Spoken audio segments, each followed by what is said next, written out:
How you do migrant justice while also acknowledging and being in solidarity with Indigenous sovereignty. Students are listening intently to just one example of medical colonialism. These are tough questions, but they're important questions to grapple with. They're participating in a course that's the first of its kind at both McGill University and in Quebec.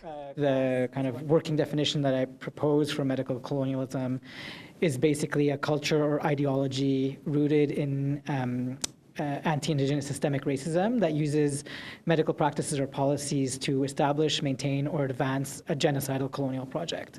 Samir Shaheen Hussain is the instructor of this course.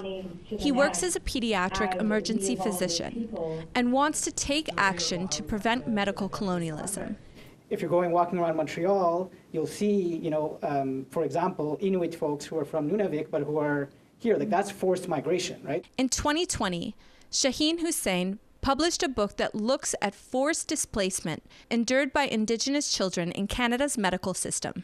In many cases, they're not coming because they wanted to come. They're coming because there are all kinds of issues in terms of political, social, economic forces that resulted in them migrating here.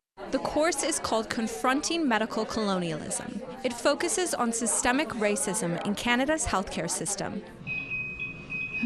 For example, students will learn about Joyce Echaquan and the principal named after her. Echaquan live-streamed racist treatment she received from nurses in a hospital in Joliet, Quebec, hours before her death. Jennifer Petitquet-Dufresne is executive director of the Joyce's principal office.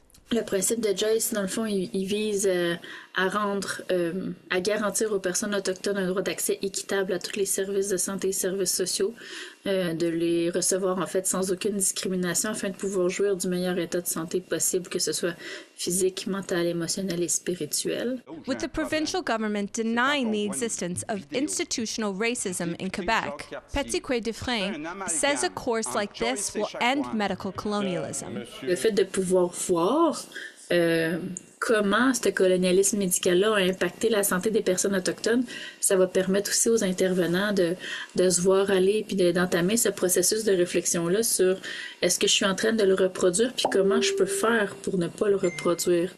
The development and carrying out of the course has been a collaboration between Indigenous scholars, healthcare workers, and activists, including graduate student and research coordinator Sydney Leggett.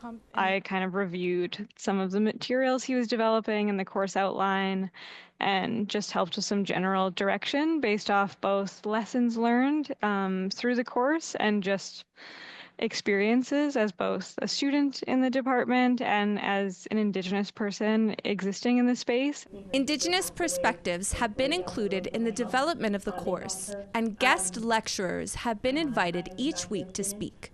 We know nursing has played a huge part in historical and ongoing harms, from Indian hospitals to the videos you saw with Joyce Echaquan. José Lavallee is the director of the Office of Social Accountability in Nursing. So I just wanted to maybe just touch back into cultural safety. She came to the class to discuss the importance of cultural safety in healthcare. So we have a variety of students in these spaces having these conversations with different educational backgrounds, and they're going to take this information into their educational spaces where they are, and also into their careers moving forward. Shaheen Hussain says his goal is to not only identify medical colonialism, but to provide equal access to healthcare for all Indigenous people in Canada. I think one of our responsibilities, at least for me as a health worker, to make sure that what Joyce went through does not happen ever again. Savannah Craig, APTN National News, Montreal. Whatever for everyone is the due date. Is that okay? Thank you, everyone. And thanks to Jose and Howie.